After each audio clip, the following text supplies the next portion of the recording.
Olá, nós conversamos com você em multiplataforma pela Rádio Câmara Bauru no 93,9 FM e também nos canais das emissoras públicas legislativas.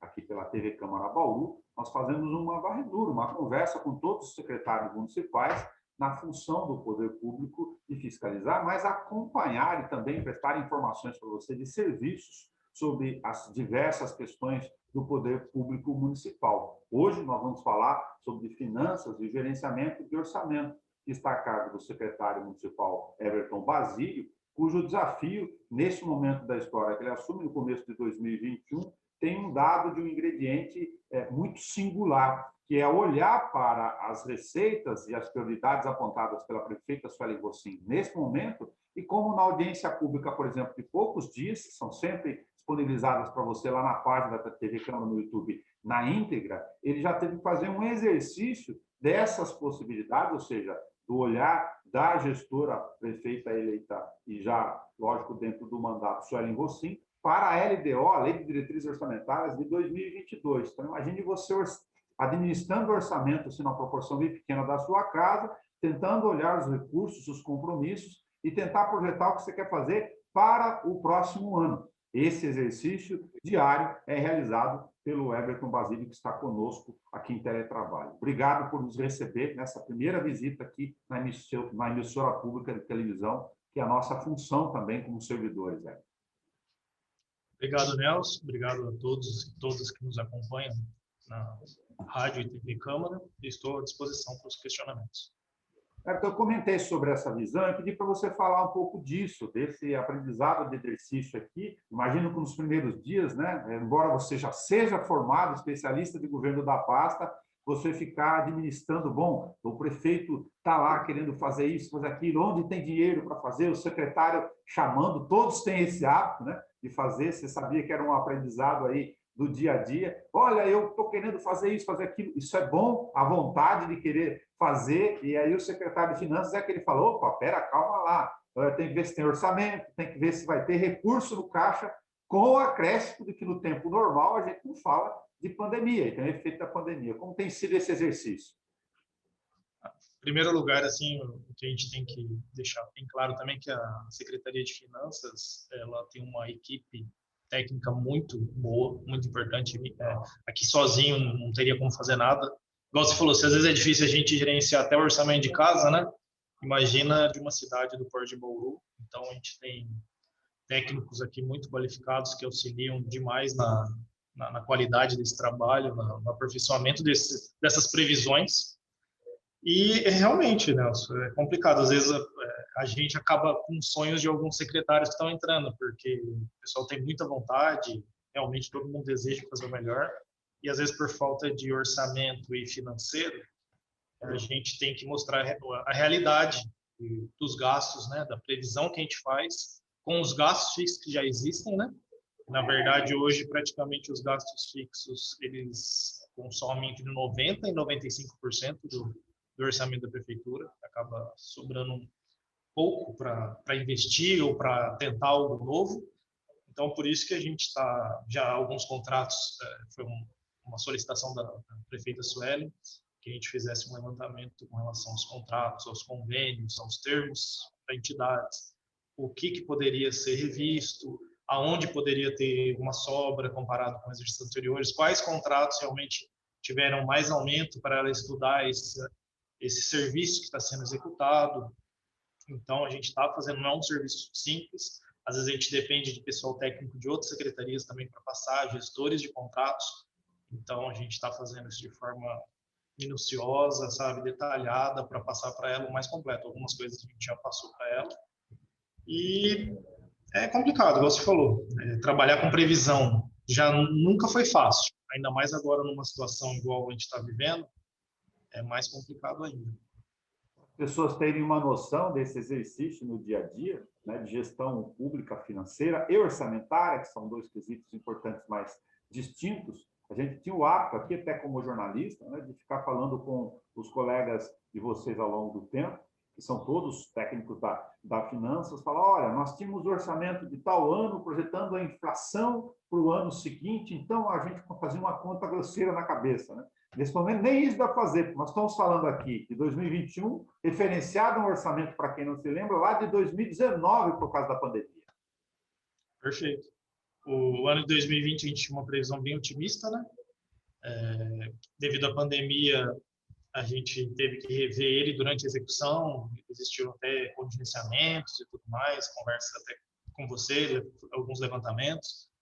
O que salvou ano passado realmente foram esses recursos Covid, o auxílio financeiro que veio, que muita gente também às vezes confunde, porque esse auxílio financeiro ele veio dividido entre dois incisos, um específico de 5 milhões e meio aproximadamente para a saúde social e 36 milhões e meio que era de livre gasto exatamente para cobrir a queda de arrecadação e salvar os municípios para que não ocorresse falta de pagamento, atraso de fornecedor, para que a máquina não parasse.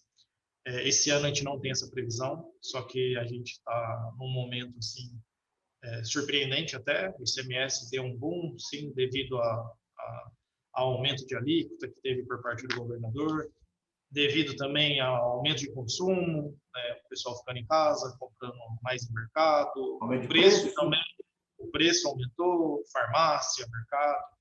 Então, a gente, igual a gente fala, cada mês aqui a gente está tentando olhar de forma individual, analisando mês a mês, tentando ser realista. Lógico, a gente fica muito feliz com esse aumento do que estava previsto, né?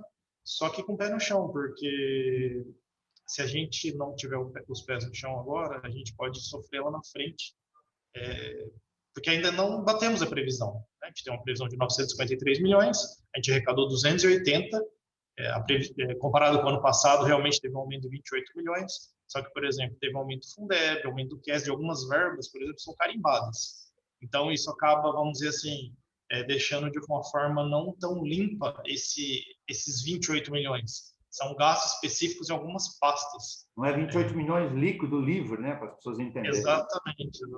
E mesmo assim, a gente tem já algumas obrigações que, se a gente não fizer, não provisionar esse recurso agora, a gente não tem lá na frente como fazer caixa depois para fazer um pagamento de folha de pagamento, de 13º, do Vale Natalino, que também é um valor considerável, o pagamento de precatórios.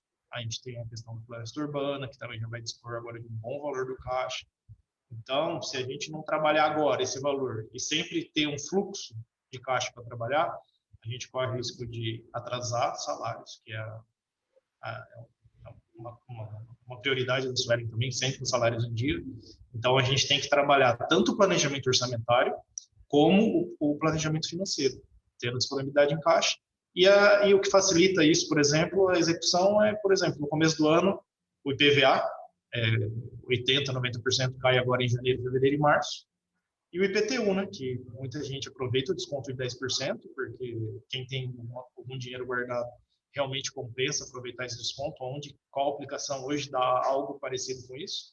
Então, a gente praticamente recebe boa parte do orçamento nos 4 primeiros meses. Se a gente não fizer esse controle, a gente corre o risco de perder a mão com relação à parte financeira. A parte orçamentária já, igual a gente tinha conversado outras vezes, ela realmente já é estagnada, assim, ela já é praticamente para gastos fixos. Ela vai manter ali a máquina funcionando com um ou outro investimento, às vezes uma contrapartida de um convênio que vem, que tem que ter um recurso também. Então, a gente vai tentando adequar. A gente agora também vai licitar o sistema tributário, que é uma ideia também de dar mais ferramentas para os auditores fiscais, de controle, de verificação, de controle de tributos. Então, isso também eu acredito que vai licitar um software no programa mesmo? Isso, licitar uma empresa, né? E a gente usa um que era da época da Fundunesp ainda aqui. Ele não tem atualizações, então, para algumas coisas, essa parte tributária ela está sempre em atualização. Então, a gente se viu obrigado a se adequar também com relação a isso, até para poder dar mais ferramentas para os auditores, fazer o trabalho deles, os auditores fiscais, para que a gente também consiga melhorar a arrecadação. A gente tem que fazer o nosso dever de casa, tanto relacionado à parte de arrecadação do ano, quanto à parte de dívida ativa, né? A gente falando desse capítulo aí, um parênteses importante, você participou também das audiências públicas da rodada lá de inovação e tecnologia, né? Um dos capítulos que abraça finanças, todas as áreas intersetoriais, lógico, do governo.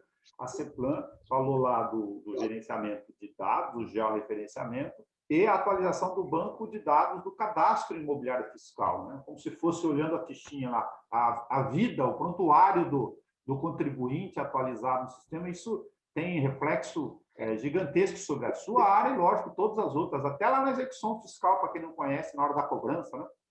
Com certeza. Ontem mesmo, eu estou em conversa direta com o Nilson. O GEL, eu acho que tem que ser uma realidade, não é a prefeitura do Port de Bauru tem que ter esse tipo de controle. Pensando até em saúde e educação, de repente no georreferenciamento, com base naquela escola, a gente consegue ter um mapeamento dos alunos ali em tempo real, num núcleo de saúde, quem está sendo atendido, qual é a área, a pessoa ter isso no mapa ali, em forma online, automática. Ferramenta de gestão, né? Exatamente. Imagina a ferramenta que não se dá para todos os secretários, para a própria prefeita, entendeu? Você tem uma noção ali, eu quero saber quantos alunos tem aqui. Você clica na escola tal, mostra o mapeamento de cada, mas por que esse cara aqui do bairro lá X está nessa escola? De repente cria vários tipos de otimização de recursos, até com relação ao transporte de alunos, porque busca o menino lá no bairro X para voltar para cá, se ele de repente poderia estar na escola Y. A gente consegue fazer um gerenciamento. É um investimento que vai gerar economia e também relacionado à parte tributária vai gerar aumento de receita, porque a gente vai conseguir levantar qual área, por exemplo, está tendo mais venda de imóveis, qual área que está mais valorizada no mercado. A gente consegue, por exemplo, com as vendas de TBI, o georreferenciamento ele pega todas as compilações de informações que a gente vai conseguir colocar dentro dele e trazer para a gente em forma de ferramenta. A gente conseguindo fazer a aquisição também do GEL, não é uma ferramenta barata inicial, porque tem foto aérea, o gasto inicial é muito grande para depois ter uma manutenção. Mas eu acho que é um investimento que não tem como a gente fugir do momento. Então, a gente está nessa luta. O Nilson também está ajudando, uma das prioridades dele também. E para a gente, como você falou, acaba refletindo não só, vai refletir na saúde, educação, obras, finanças, execução fiscal, toda a prefeitura em si vai ser beneficiada com esse recurso. Eu lembro de já há algum tempo, que ficou para trás, a prefeitura contratou especificamente a aerofotogrametria, né, para a IPTU. Aí a cidade chamada, a gente fala lá com o pessoal do Ministério das Cidades, teve uma audiência pública só sobre isso, mas é sobre o nosso assunto aqui, que envolve finanças, estrutura e gestão. Nós temos uma cidade clandestina, não é Bauru, todas as cidades, né, que está dentro da cidade regular, né? Então, você tem o cara que aumentou lá, fez um puxadinho, cresceu no bairro, na Zona Sul, não, mais de 15% do imóvel dele, e o IPTU dele continua com a mesma área construída total. Você perde de receita, dinheiro que não vem para o caixa para fazer frente às despesas, né? Perfeito, é isso aí mesmo. De repente, até relacionado, por exemplo, ao ISS de construção civil, que ele nem recolheu dessa área, e a gente tendo o GEL, imagina daqui a gente de 5 em 5 anos, 3 em 3 anos, aí vai ser uma análise mais da parte de engenharia, a gente conseguir acompanhar o crescimento da cidade, tendo essas fotos aéreas atualizadas e tudo mais. A gente vai ter uma noção real do crescimento da cidade na parte de construção e de desenvolvimento também. Então, eu acho que o GEL ela tem que ser uma realidade. E é uma das metas também que a prefeita está querendo que a gente corra atrás. Foi uma das prioridades que ela pediu para a gente verificar. A gente está em conversa com algumas empresas, analisando, já trabalhando no edital para que esse processo estatuário saia também. Você falou do bom resultado do ICMS, que envolve até um pouco da compra das pessoas dentro de casa na pandemia, né, com os efeitos de comportamento que acabam também mexendo no dia a dia, mexe aí nas planilhas. Eu falo que gestão financeira e orçamentária da gestão pública é um baita de um aprendizado, que você aprende a olhar um pouco o comportamento da sociedade nas várias atividades a partir de planilhas, que nem todo mundo gosta, né? Aí, no meio do caminho, Everton, por uma questão também de olhar planejamento, pensar para frente, não dá para olhar só o dia a dia, o mês, né? A prefeita se chama correndo e fala: olha, precisa olhar o levantamento do recurso dos fundos, né? Aí os jornalistas vêm aqui, publicam lá a tabela, eu fiz isso, só tem 11 milhões de dinheiro. O leigo que está do lado de lá fala, opa, tem dinheiro sobrando aí nos fundos. São verbas carimbadas, específicas, é saldo líquido do mês de março, mas é um pedido, para você explicar para a gente, da prefeita, lógico, olhar o levantamento e falar, bom, vamos ver aonde a gente consegue ter algum espaço aqui para eventual e possível utilização. É esse o fundamento? Na verdade, uma das saídas que sempre, né, não é agora do governo da Suelen, sempre se fala é do levantamento de recursos de fundos, né, quando a situação aperta, vamos dizer assim, é sempre uma saída que é levantada. Realmente, como você falou, a gente tem um saldo financeiro, por exemplo, na casa dos 17 milhões de reais, mas tem muito valor já comprometido, empenhado, já com despesas, por exemplo, a própria construção da unidade nova do Corpo de Bombeiros, já é uma despesa comprometida, empenhada, então não daria para simplesmente retirar todo o recurso desse fundo, um exemplo. E tem que se pensar também na recomposição, como é que vai ser feita essa recomposição. Isso aí envolve depois projeto de lei, e nesse caso, o principal não é só o financeiro, não é só os 10 milhões líquidos que tem, é o como esses 10 milhões podem virar orçamento, que é igual a gente estava conversando agora há pouco. O problema da prefeitura hoje é gerar orçamento para novas despesas. Então, se, por exemplo, a falta da cesta básica, que foi tema até de audiência pública lá, ou do cartão merenda, o que poderia gerar orçamento para essa compra? Aí se levantou também esse assunto dos fundos. Na verdade, hoje, no momento, o nosso maior problema é o orçamentário. O que a gente pode gerar despesas.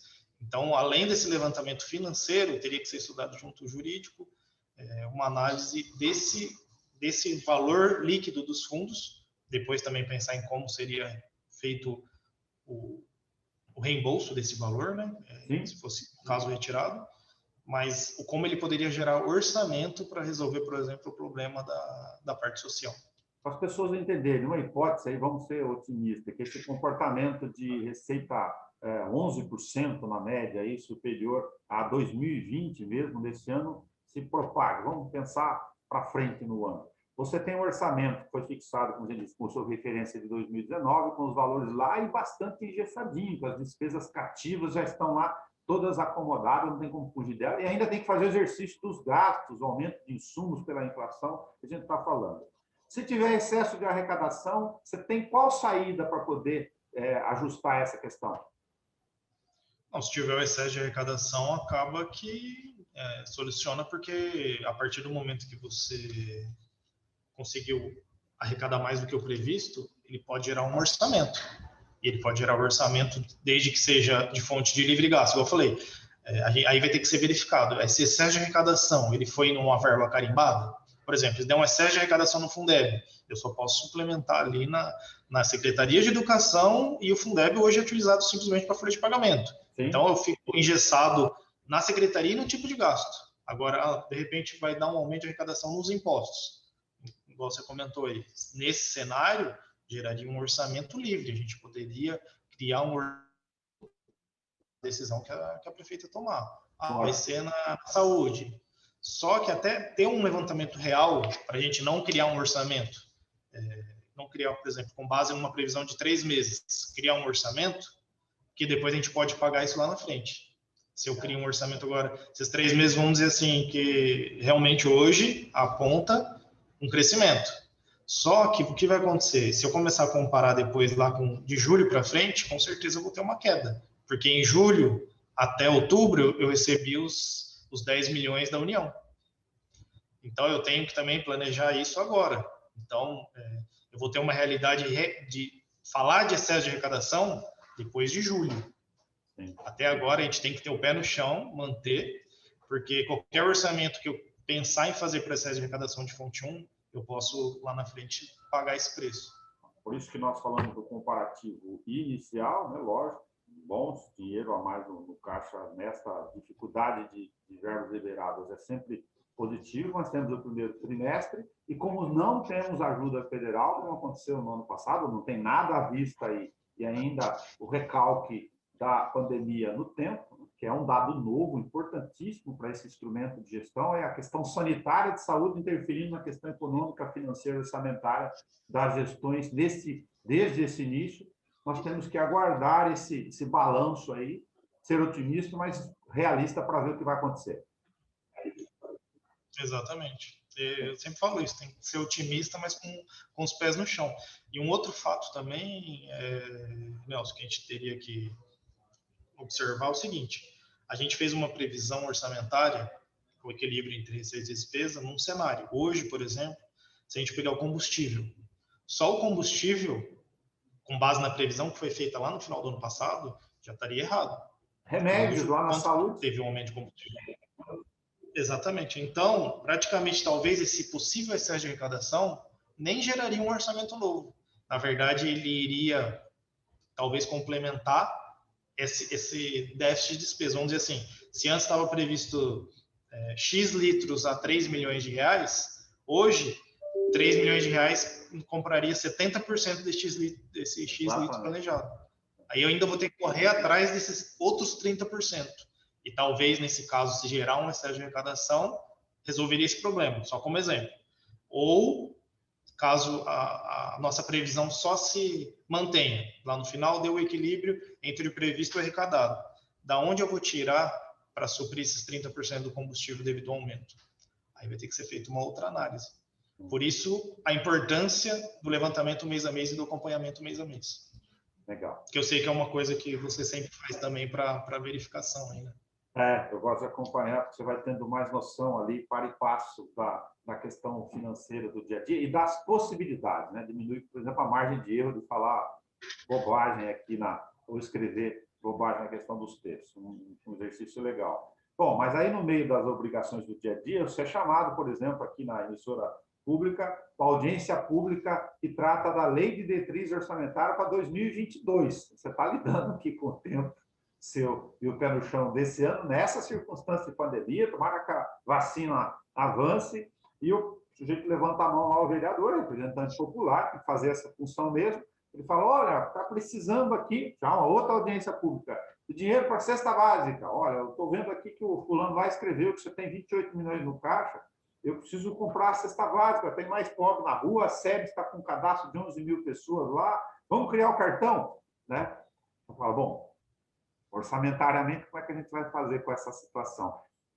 Como é que você vê esse reflexo para a gente falar, na verdade, para ser objetivo para quem está nos acompanhando, de pontuações que a Suelen já teve que fazer de exercício para o orçamento necessariamente que vai ser elaborado por ela, que é de 2022? Na verdade, com relação ao exercício 2022, a gente fez uma LDO. A LDO é uma visão mais macro, né? Isso. E ela trabalha com a parte de ações, a gente está fazendo as projeções, só que, igual a gente comentou também, a gente está ainda um pouco no escuro, né? Se a gente não está conseguindo nem falar do que vai acontecer esse ano, como é que a gente vai ter uma realidade do que vai acontecer o ano que vem? Então, a nossa expectativa, que a gente tem que fazer LDO, óbvio, é uma obrigação da Lei de Responsabilidade Fiscal, a gente está tentando ser o mais realista aqui nela, só que a gente vai ter uma noção relacionada ao orçamento mesmo, 2022, na LOA. A nossa expectativa é essa. Pelo menos até a elaboração da LOA ali em agosto, a gente vai ter uma noção real de como é que vai estar a situação desse ano, uma projeção real da projeção para o ano que vem. Esse ano a gente manteve praticamente a projeção do IPCA. A gente fez um aumento de 5,05% nos recursos próprios e a projeção do IPCA é 4,85%. Então, a gente praticamente ali só manteve a projeção do IPCA, tentando ser o mais realista possível. Lógico, com otimismo, porque o ano que vem, com certeza, vai ter cobrança com relação, por exemplo, ao aumento de servidores. Então, se não tiver nenhum espaço em margem para aumentar o orçamento, a gente não vai ter como negociar nada. Então, a gente tem que ser realista, mas com otimismo, mas lógico, com o pé no chão. Por isso que a gente trabalhou nessa margem, embora o orçamento tenha dado 7% de aumento no total, foi 7. Na verdade, no total aqui ele deu 7,43. Mas isso se deve, por exemplo, a despesas que foram colocadas com relação à construção da arena, de verbas carimbadas, por exemplo, aumento do Fundeb, etc. Mas de recurso próprio ficou em 5,05%, que é o que para a gente interessa, que é para a manutenção da máquina, mas foi feito com base na projeção do IPCA de 4,85 para o ano que vem. na LOA mesmo 2022 que a gente vai entrar numa situação mais detalhada, mais estruturada com relação à projeção 2022. Hoje ainda é tudo, infelizmente, para esse ano já está difícil fazer projeção, no próximo mês já está difícil fazer projeção, quanto mais a gente falar em 2022. Imagino que lá em agosto, quando a gente certamente vai conversar de novo, a gente tenha recordado esse papo aqui, tomara que com muito mais otimismo, mas para poder delinear do macro, que é a Lei de Diretrizes Orçamentais, é o que você falou, para falar, olha, a prefeita Suelen está tentando aqui, dentro das possibilidades orçamentárias, encaminhar recursos mais para essa questão. Por exemplo, ela já comentou alguma questão relacionada à verba de assistência social, de programas do dia a dia, e alguma condição, fora a busca de emendas, lógico que são sempre necessárias, na área de infraestrutura da cidade, né? Sim, não, ela sempre deixou claro que o foco é a limpeza, né? É a manutenção da cidade limpa e a estrutura com relação a tapa-buraco, recap, pavimentação de bairros que vão ser feitos através de emendas, de convênios ou alguma coisa relacionada a recurso próprio. A gente está tentando realmente trabalhar essa situação. O foco dela é esse. Ela até agora não, a projeção dela não é fazer nada mirabolante, porque ela sabe da realidade da prefeitura e ela tem os pés no chão com relação a isso. Então, a expectativa, se for feito algo, realmente, se a gente pensar em algo novo, algo que vai envolver um recurso de forma maior, assim, uma grande obra, sem emendas, por exemplo, hoje, né, na situação de hoje, sem emenda ou sem um convênio, a gente, infelizmente, a gente estaria sonhando no momento.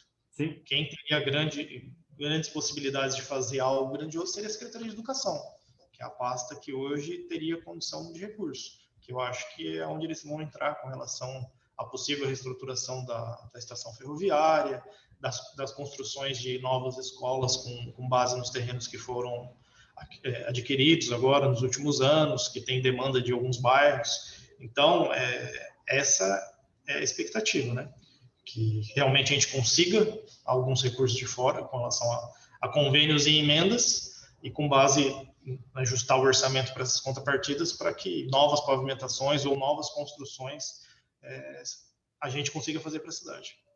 Legal. Só para citar aqui, a gente acompanhou, lógico, na LDO, a agonia lá do Orlando, né, buscando parceiros, às vezes instituições religiosas, empresariais, para até arrumar a frente da rua. Parece que a prefeitura está passando chapéu. Não, gente, é difícil mesmo, é isso no dia a dia, bastante apertadinho. E se você tem uma perspectiva de conseguir lá R$500 mil, olha, 500 é uma verba considerável para a reforma de unidade de base de saúde, faz uma enorme diferença nesse bolo, né? Com certeza, toda ajuda é bem-vinda, né?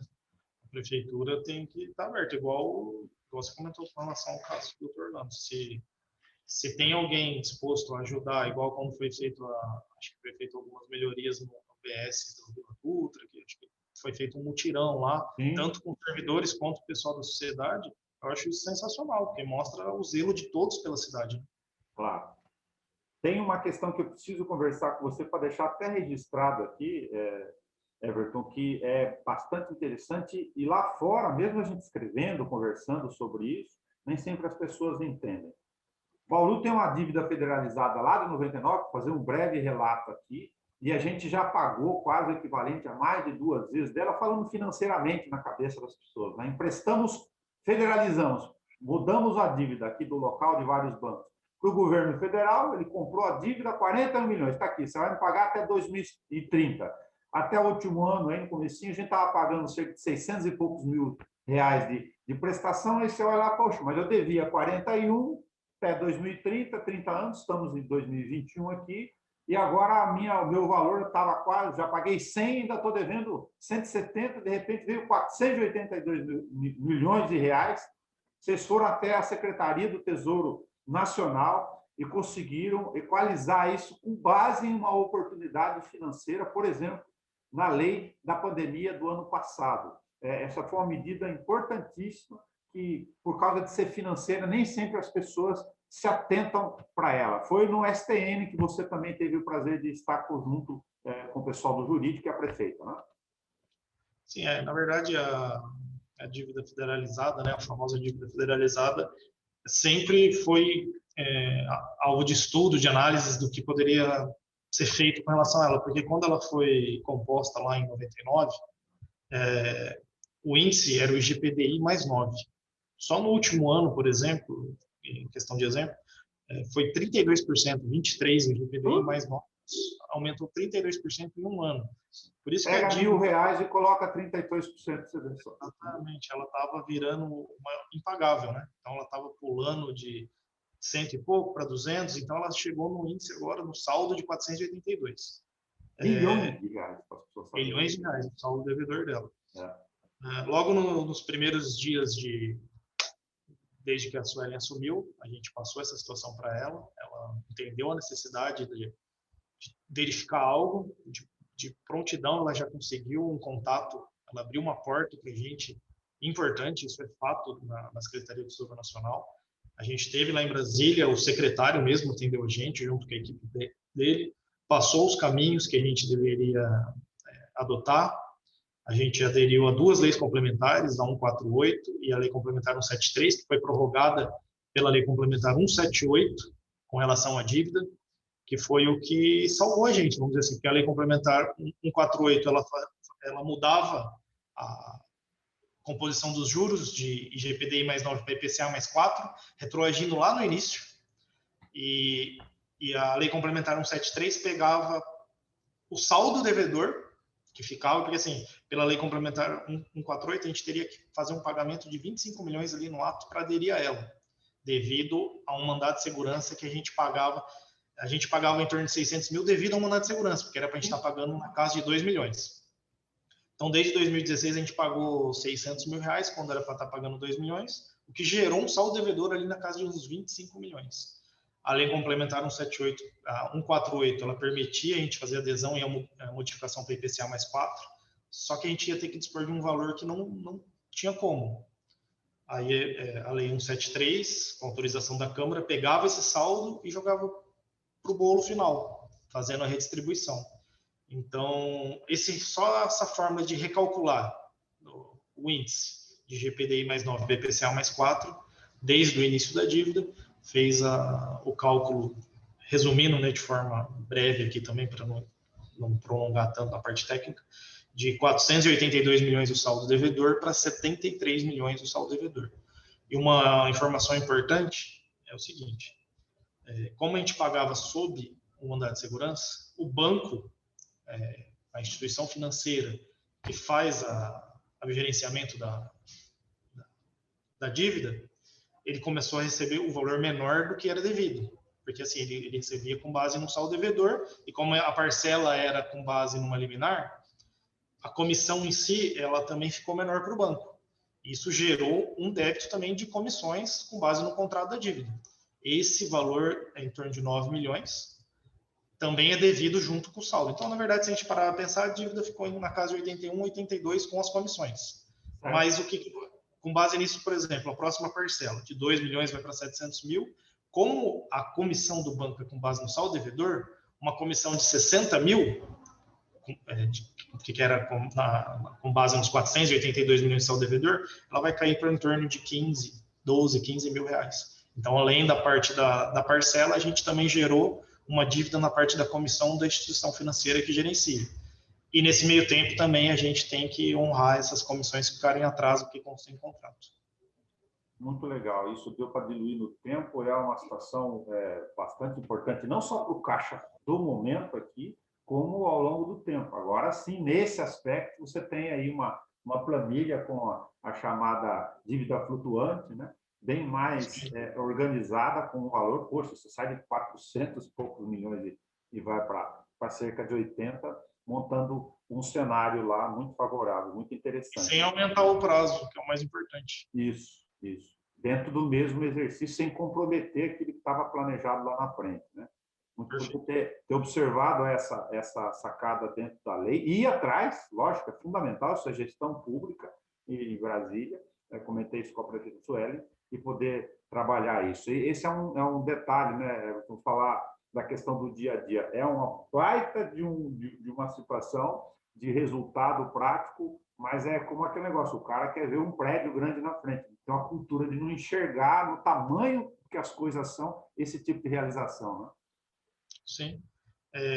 Na verdade, por exemplo, de 482 milhões, talvez a gente ia fechar o ano nela na casa de 550 milhões. Hoje, com a realidade do IPCA mais 4, a gente sabe que vai estar uma dívida controlada.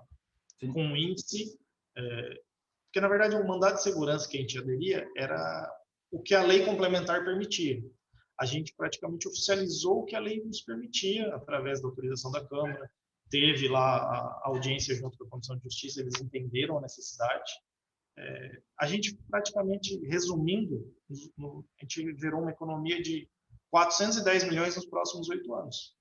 Se trazer isso na parte orçamentária e financeira, aí sim talvez a gente consiga ver o impacto dessa conquista, porque na verdade eu considero uma conquista. Sim, A gente perfeito. lutou para isso, a gente conseguiu essa porta aberta para o STN, tá? Eles foram muito atenciosos, mas, como eu falei, graças também à prefeita, que abriu esse contato em questão de 60 dias de mandato e a gente conseguiu resolver isso aí a toque de caixa. Agora vamos torcer para outras duas coisas, né? Aí a questão do desafio da Coab, lá que está fazendo contas, dá 353 milhões de reais de dívida para ajeitar com a Caixa, que a gente vai ter que pagar de algum jeito, em algum momento, né? E também tentar abocanhar lá um cumprimento de sentença provisória, o Gustavo Gale já falou com a gente no jurídico, lá do viaduto, do erro da conta do viaduto, depósitos judiciais específicos, né? Sim. E o mais importante com relação à dívida é que a gente não envolveu os depósitos sociais, né? É uma ação separada de parte de terceiro, onde a prefeitura faz parte, mas é movida por terceiros, né? Isso. Mas a gente teria ainda relacionado, aí sim, por exemplo, com relação às comissões, boa parte da comissão do banco está junto no depósito judicial. Por isso que é devido a nossa... Se for liberado o depósito judicial, por exemplo, hoje que está na casa de 90 milhões, a gente conseguiria quitar as comissões e ainda sobraria um valor para a gente pensar no investimento na cidade. Então, mas esse aí já é uma área mais na parte jurídica, né? Mas o mais importante de tudo, mesmo se a gente tivesse que talvez falar do depósito judicial junto na negociação, colocar 480 menos 90, a gente estaria ali na casa dos 390 milhões. Ainda assim, talvez compensaria a gente pensar em aderir à negociação da dívida, conforme foi feita, mas o mais importante, a gente fez essa diminuição no saldo devedor e a gente ainda tem essa possibilidade do resgate do depósito judicial, que hoje está na casa de 90 milhões de reais. Legal, eu não posso deixar de perguntar para você, até por causa da ansiedade do dia a dia das pessoas. A gente já falou que não tem, neste momento, com base na definição federal, nós estamos gravando aqui no começo do quadrimestre, né? Aliás, no final do quadrimestre de 2021, projetando para o ano, verbas específicas para a Covid, que não sejam, por exemplo, aquele custeio dos leitos que foram credenciados no PS-PAC, pronto-socorro PAC, para atendimento da Covid, e, eventualmente, se conseguir uma ajuda de custeio federal para os 10 leitos UTI do HC. Hoje, de recurso Covid, é isso que tem em andamento, né? Sim, veio 479 mil do Estado para combate ao Covid, é um recurso carimbado para combate ao Covid, e 540 mil do federal. Isso é o que veio até agora da União. Mas com relação, por exemplo, igual aqueles auxílios que vieram no ano passado, por enquanto, fora o credenciamento do possível repasse de parte do convênio que foi firmado com a FAMESP ali ser reembolsado, não temos nada. Estamos na expectativa também, porque nesse mesmo período do ano passado aí não tinha sido falado nada do auxílio, né? Exatamente. Então, talvez nos próximos meses aí pode ser que tenha alguma novidade com relação a isso. Pela extensão da pandemia. E lembrar um outro dado, que essa preocupação talvez a gente vá atualizar no papo lá da frente, mas na audiência pública lá da LDO já, a Secretaria de Saúde, isso está correto apontar isso, mostrou preocupação, tomara que a frente do secretário municipal de saúde e de prefeitos mude isso. A gente estava fazendo um cenário sem pandemia em 2021, sabemos que infelizmente estamos enfrentando ela, e o governo tinha adiado aquela questão de pagar os serviços de saúde, atenção básica, que é a prioridade do município, antes com base num outro sistema. Agora é por procedimento efetivo por cadastro. Tem uma possibilidade, se assim ficar, de quebra de receita nisso, né? Sim, não, isso é preocupante. A gente acho que seria na verba de atenção básica, se eu não me engano. Isso. Eu espero que seja revisto também, porque se a gente pensar numa queda de arrecadação na saúde nesse ano, seria algo realmente desastroso, não só para Bauru, como para todos os municípios. E lembrando aqui que, nesse momento, você já deve ter uma pressão aí, pressão no sentido positivo, né? Do Orlando, dos técnicos lá da Secretaria de Saúde, falou, preciso mais dinheiro, porque eu não consigo comprar o estoque de remédio meu com os R$ 20 aqui. Você que vai na farmácia dia a dia sabe o que a gente está falando. Pensa isso em milhares de milhões de comprimidos e frascos da compra planejada no ano. Você colocou lá 14, 15 milhões de reais, não importa, você tem lá um valor gigantesco, tudo insumo de fora, como a gente sabe, com cotação em dólar ainda. Então, isso deve estar sendo uma conversa natural sua do dia a dia, de buscar essa reposição, esse ajuste. Com certeza. Fora o aumento também, igual a gente está falando no mesmo exemplo do combustível, o aumento dos insumos e medicamentos. E na saúde também, importante agora, por exemplo, foi a cobertura dos 10 leitos no HC, que uma parte é custeada pelo município e tem o credenciamento para esse possível reembolso de uma parte da União, mas uma parte vai sair do município. E também a manutenção do pronto atendimento Covid, que é mais ou menos desembolsado 1.300.000 por mês. Isso também acaba fazendo a parte orçamentária da saúde tendo que ser revista em alguns pontos. Por isso que até a prefeita Suelen falou que esse ano a prioridade realmente vai ser o social e a saúde, né? Porque são as cestas para ajudar as famílias que estão em necessidade e a manutenção, pelo menos, dos serviços com combate ao Covid. Mas isso também vai demandar, de repente, um estudo talvez uma transposição de recursos. Foi conversado com a Câmara uma possibilidade também de uma ajuda por parte da Câmara. Antecipação de receita, de devolução. Então, tudo isso tem que ser conversado, estudado, verificado os valores, né, que vão ser utilizados até o final do ano, para a gente fazer uma reestimativa do orçamento agora desse exercício. Legal. Everton Brasílio, muito obrigado por você ter conversado conosco. Eu sei que está a sua agenda corrida aí, de todas as prioridades de fazer essa função pública, que a gente sempre insiste aqui, importantíssimo, e mais do que isso, né, de conversar a partir do orçamento e do financeiro, das receitas, para as pessoas entenderem como é gestão pública no dia a dia, se familiarizando e tendo a ideia de que é com outra dimensão, obviamente, com todas as regras do sistema, como ser organizado a tua casa, né? O seu dinheiro, quanto você tem, onde você corta, onde você põe, onde você planeja, você vai trocar cortina, não vai trocar cortina, vai arrumar o ar-condicionado. É muito parecido assim com um pequeno exemplo simbólico no dia a dia. E é muito legal que a gente possa fazer esse exercício por emissora pública também para a Rádio e TV com vocês. Obrigado pela oportunidade, Nelson. Espero que a gente tenha conseguido ser claro, pelo menos nas dúvidas aí que foram propostas. Estou à disposição sempre que precisar. Obrigado. Nós conversamos aqui na nossa rodada com os secretários municipais para dar uma olhada no primeiro trimestre, já pensar em perspectiva, apesar de todas as intempéries aí que estão em andamento, com Everton Brasílio, secretário municipal de Finanças. Obrigado, Everton. Curte, bom trabalho. Até mais. Igualmente. Obrigado, Nelson.